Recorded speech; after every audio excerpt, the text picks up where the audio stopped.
thing is, security is this thing that we talk about a lot.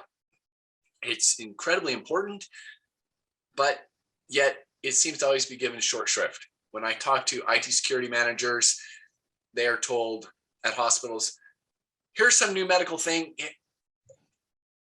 make it work. Well, it's not secure. That's not my problem, Shawn. Make it work. Yeah. And so even though we talk about it a lot and we see headlines, a particular hospital chain in California a year ago got hit pretty hard with a ransomware attack. And there's more that don't necessarily hit the headlines either that people need to understand. With all of the cybersecurity stuff that's out there, why do we continue to sit and rest on, well, we hope it's going to be secure, instead of actually investing in making it secure?